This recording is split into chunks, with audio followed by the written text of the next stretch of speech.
চায় বৈচিত্র্য, তাই গাড়ি ছুটে যায় চৈত্রবেলায় জেলায় জেলায়। আজ হিয়ার মাঝে লুকিয়ে থাকা আমাদের প্রিয় পুরুলিয়া।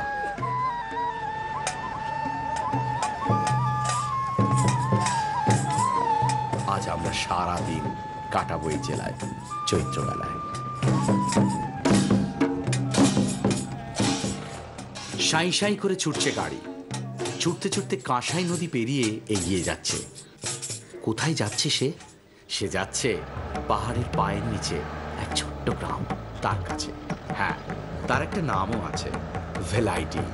আমাদের গাড়ি যাচ্ছে সেই ভেলাইডি গ্রামের দিকে। এ যেন সত্যি নয়, এ যেন স্বপ্ন। পেরিয়ে যাচ্ছি একটা একটা করে গ্রাম, একের পর এক গ্রাম। ডুরকু, মিশিরডি, ঝুঁচকা, হেঁসলা, সেনাবোনা, আহাররা পেরোচ্ছি। আর মন বলে উঠছে আহা আহা, আর মন গেয়ে উঠছে ও পলাশ, ও শিমুল। না, শিমুল নয়, শুধুই পলাশ আর পলাশ। চারপাশে পলাশের বন, মনে হচ্ছে এখানে যেন চলছে পলাশ পার্বণ।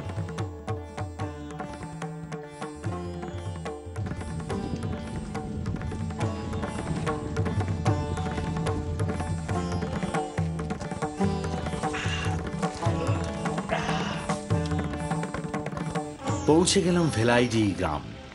সত্যি আজ খুব ভালো লাগছে এখানে এসে।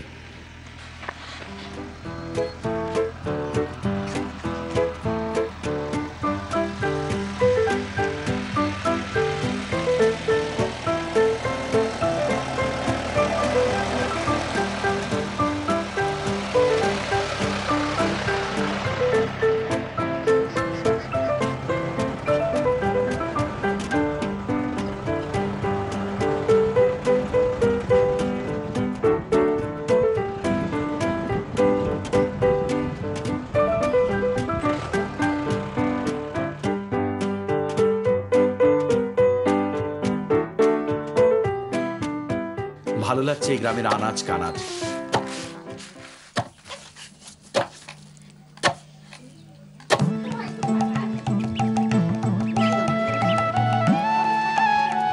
অল্পে খুশি এখানকার মানুষজন, মন দিয়ে সাজিয়েছে তাদের সংসার। খাঁটি মাটির চারটি দেওয়াল ঘেরা এদের ঘরে। হ্যাঁ, ঠিক ধরেছেন, এক শান্ত শান্তি বসত করে।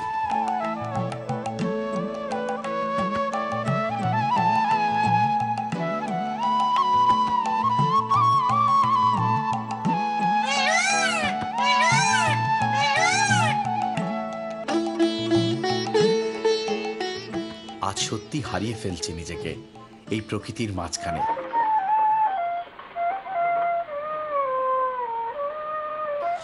যে কোনো অনুষ্ঠান শুরুর প্রাক্কালে আমরা একটা স্ক্রিপ্ট পেয়ে থাকি, না হলে কিছু কবির কথা বা কিছু বিখ্যাত বাংলা লাইন আমাদেরকে দেওয়া হয় যখন আমরা কোনো জায়গায় মানে অ্যাঙ্কারিং করা শুরু করি।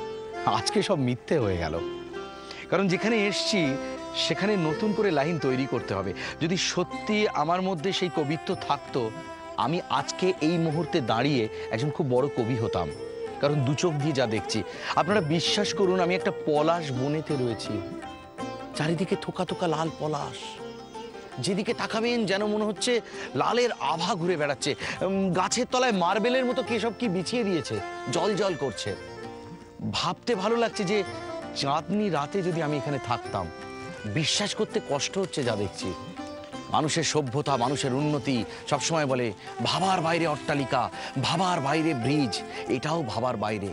অবিশ্বাস্য এই মুহূর্ত, অবিশ্বাস্য এখানকার সবকিছু। একটা পার্বত্য ঢালেতে রয়েছি, যেখানে দূর থেকে একটা গান ভেসে আসছে। গান কি ভেসে আসবে, আমার প্রাণই আজকে ভেসে গেছে এই চারিদিকের প্রান্তরে। পাথরে পাথরে এখানে মালা গাঁথে, সে মালা সে হারে কত নাম লেখা থাকে অযোধ্যা পাহাড়ে। কখনো সে নাম জিনিগা, কখনো ভালসুন্দ, আবার কখনো শাল পাহাড়ি, বাহারি নামে ঘেরা।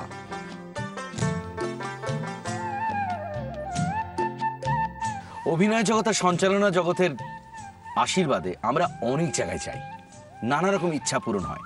নতুন নতুন জায়গা, নতুন নতুন বিষয়, নতুন নতুন প্রকৃতি। কিন্তু আজকের এই যে শখটা পূর্ণ হলো, এটা মনে স্বপ্নেও কোনোদিন ভাবিনি। জিগনা পাহাড়ের কোলেতে বসে আজ আমার সঞ্চালনা, ভাবা যায় না। গ্রামের নাম ভিলাইডি, পুরুলিয়ার অনেকটা দূরে শহর থেকে। সেখানে আসতে গিয়ে তো কি দেখেছি আপনারা দেখেছেন। আর এখন পরন্ত বিকেলবেলায় চারিদিকে আহা, কান পাতলে কত রকম পাখির আওয়াজ, আর তাদের যে কত রকম গায়ের রং ভাবতেই পারবেন না। জিগনা পাহাড়কে শুধু দেখছি আর ভাবছি কত কিছু একসাথে পেয়েছে এখানকার ভিলাইডি গ্রামের লোকেরা। ছোট নদী পেয়েছে, ছোট ছোট পুকুরও আছে। চাষবাস বলতে বছরে একবার যখন বৃষ্টি হয়, কিন্তু আনন্দে থাকে। জীবনের মধ্যে অনেক সরলতা আছে, কারণ এখানে প্রকৃতির সাথে বাস মানুষের। সেরকমই একজন রয়েছেন আমাদের সঙ্গে, যিনি আজকে রান্না করবেন ভিলাইডি গ্রামের পুত্রবধূ বা গৃহবধূ বলতে পারি আমরা। নমস্কার বৌদি। নমস্কার। হ্যাঁ, আপনার নাম বলুন। সুলেখা মাহাতো। হ্যাঁ, তো সুলেখা দেবী বর কি করেন, মানে দাদা কি করেন? এমনি ব্যবসা। আচ্ছা, আর আপনার ছেলে মেয়ে? একটা। একটা। ও কি করছে? ছোট, এখন ছোট, 3 বছর চলছে। ও তো এখন পড়াশোনার সময় হয় না না। আচ্ছা, আর আপনি বড় হয়েছেন কোথায়? আপনার বাপের বাড়ি? গন্ধুড়ি। গন্ধৌড়ি। গন্ধৌড়ি এখান থেকে অনেকক্ষণ? ও, তো আপনি যান বাপের বাড়িতে? যা, এমনি মোটর সাইকেলে, বাসে আসা যাওয়া করতে। বাসে আসা যাওয়া করতে হয়। আমাদের এখানে আসতে গিয়ে বেশ হাঁসফাঁস মানে অবস্থা হয়ে গেছিল। মানে পাহাড়ের উঁচু নিচু অভ্যেস নেই তো খুব একটা, লিফটে ওঠা লোক আমরা, কিন্তু তারপরেও আমাদের এখানে সুন্দর করে যেটা রয়েছে এটা হচ্ছে হাঁস। আর আজকে রান্না হবে হচ্ছে হাঁসের মাংস, তাই তো? না। হাঁসের মাংস রান্না করেছেন এর আগে বাড়িতে? দাদা পছন্দ করে? আচ্ছা আচ্ছা, এই রান্না করতে গেলে যেগুলো লাগবে সেটা হলো সর্ষের তেল রয়েছে, রয়েছে আস্ত আদা, আস্ত রসুন, আস্ত লঙ্কা, রয়েছে গরম মশলা, রয়েছে লাল লঙ্কা মানে শুকনো লঙ্কা, রয়েছে তেজপাতা, রয়েছে পেঁয়াজ, রয়েছে গুঁড়ো লঙ্কার গুঁড়ো, ধনের গুঁড়ো, জিরের গুঁড়ো, হলুদ গুঁড়ো এবং নুন। বৌদি তাহলে পেঁয়াজ বাটা শুরু করে দিন। আচ্ছা আচ্ছা, করেন তো? ও, দাদা খেতে ভালোবাসে হাঁসের মাংস? যাই হোক, বৌদির এই হওয়ার মাঝখানে এক্ষুনি হয়ে যাবে হয়তো পেঁয়াজ বাটা, কারণ রান্নার ব্যাপারে বেশ পটিও সে দেখলাম, ফটফট করে ফেলছেন।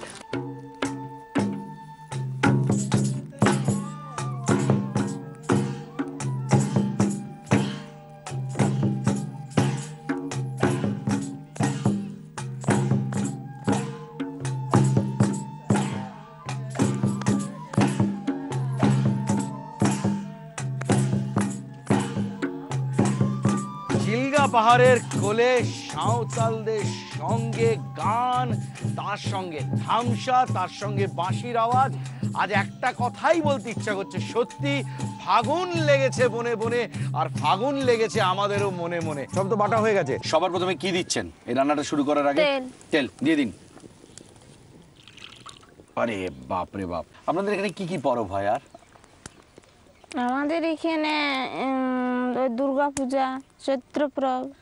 চৈত্র মাসের পরব হয়। আমরা তো চৈত্র মাসের পরব নিয়েই জেলায় জেলায় রয়েছি। এইবার তাহলে কি করছি, তেলের মধ্যে কি দিচ্ছি? পেঁয়াজ। পেঁয়াজ দিচ্ছি, নিন ধরুন।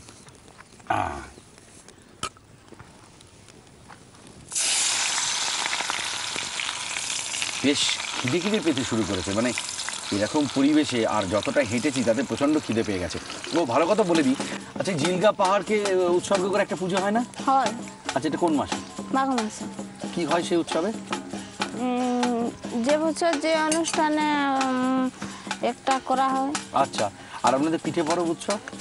পৌষ সংক্রান্তি, তারপরে কালী পূজাতে, কার্তিক মাসে যেটা আমাদের পূজা হয়। এরপর কি দিচ্ছি ওর মধ্যে? আদা গুঁড়ো। আচ্ছা,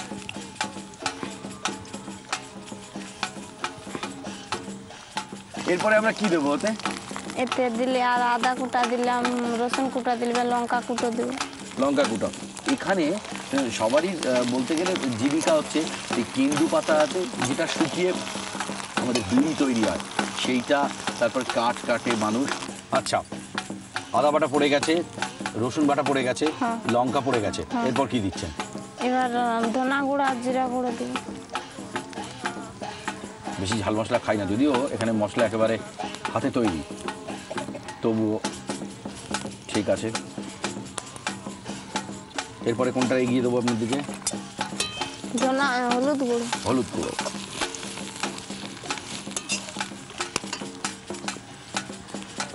কাঠের রান্নায় কিন্তু মজা আলাদা, স্বাদই আলাদা, ভাবার বাইরে। এটা আমার মুখ দেখে বুঝতে পারবেন, ওটা তো আর খাওয়াতে পারবো না সবাইকে। এরপরে কি লাগবে বৌদি? নুন গুঁড়ো। নুন।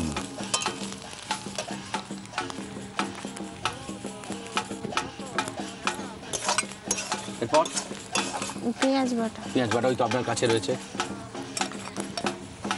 বাহ, যা গন্ধ ছাড়ছে।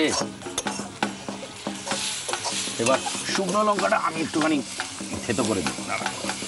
4টে দিলেই হবে? না, দুটো লাগবে। দুটো?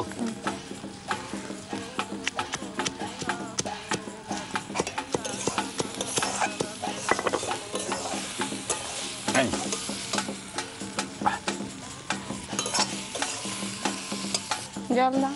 জল নিন। এখানে পাহাড়ে ঝর্ণা আছে?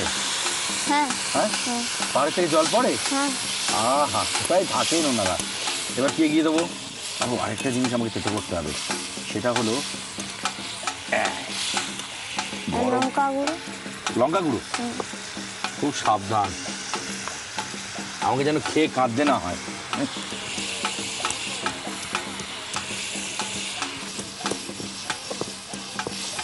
আমাকে আজকে অনেকটা শিখে নিতে হলো কিন্তু রান্না, যদিও অন্য সময়গুলো আমি করতেই পারি না, কিন্তু এখানে কিছু করার নেই।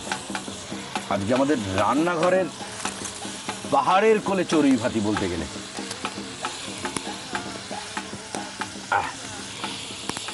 বাস, তাহলে একে একে সমস্ত কিছুই পড়ে গেল, বাদ থাকলো শুধু তেজপাতা। তেজপাতা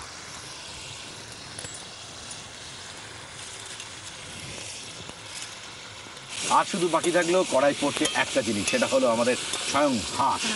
হাঁস দিয়ে দিন। বৌদি খুব আসছে হাঁস দেওয়ার সময়, হাসি বেরিয়ে গেছে হাঁস ফেলতে গিয়ে। হাঁস যতক্ষণে কষে তৈরি হচ্ছে ততক্ষণ আপনাদের সঙ্গে করে আমার একটা ছোট্ট ইচ্ছা রয়েছে, সেটা হলো এই গ্রামটা ঘুরে দেখা। এই গ্রাম যে কি গ্রাম আপনারা বুঝতে পারবেন। পাহাড় ঘেরা গ্রাম, না বরং বলা ভালো পলাশ ঘেরা গ্রাম। প্রতি বসন্তে এরকমই রূপে ভোলায় এই গ্রাম ভেলাইডি। অবশ্য শুধু রূপে নয়, ভালোবাসায়ও ভোলায় এই গ্রাম। গ্রামের মানুষ, এখানে রুক্ষ মাটি, শুকনো জলও যেমন আছে, তেমনি আছে ডালে নানা রঙের পাতা। মাটিতে ঝকঝকে অভ্র, আর কি আছে? আছে কিছু চকচকে চোখ। বৃদ্ধ থেকে শিশু, অতীত থেকে বর্তমান, সেই সব চোখে কত সব প্রশ্ন। ওদের পাওয়া নিয়ে না পাওয়া নিয়ে উত্তর দেবে কে? প্রশ্নটা সহজ, আর উত্তর তো জানা। রান্না বাকি রয়েছে, অনেক কিছু দেখানোরও বাকি রয়েছে, এবং অনেক কথা বলারও বাকি রয়েছে। স্বল্প সময়, তার মধ্যেখানে যতটা সম্ভব আজকে সৌন্দর্যকে তুলে ধরবো আপনাদের সামনে।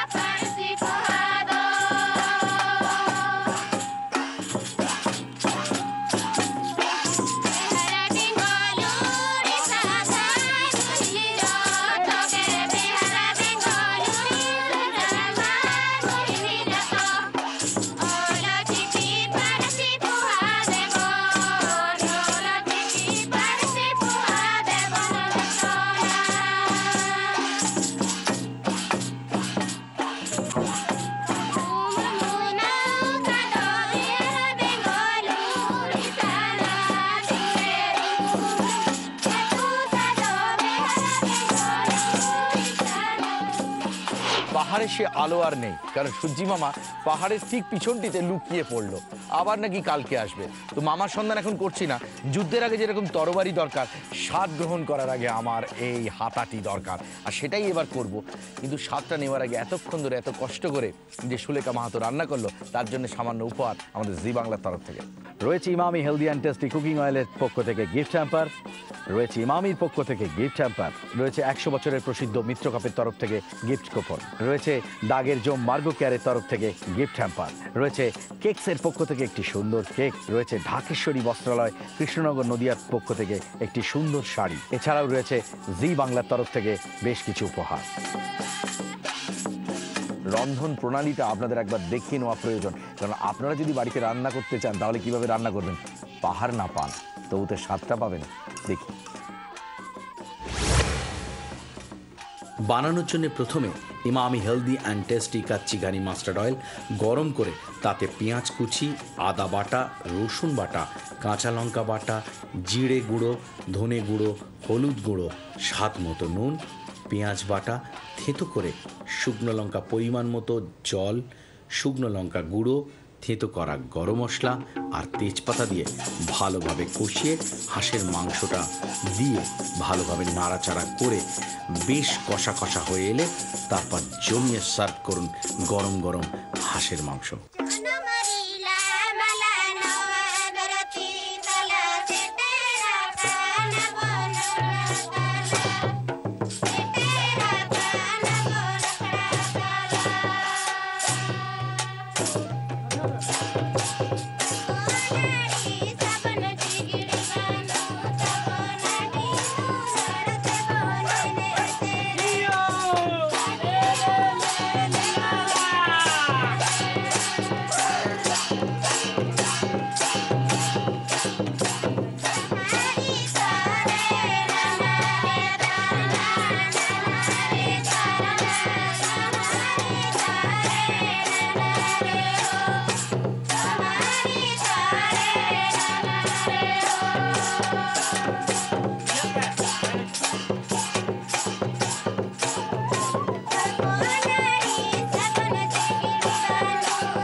অভিজ্ঞতা জীবনে আরও হবে, তবে আজকের এই অভিজ্ঞতা জীবনের খাতায় স্বর্ণাক্ষরে লেখা থাকলো।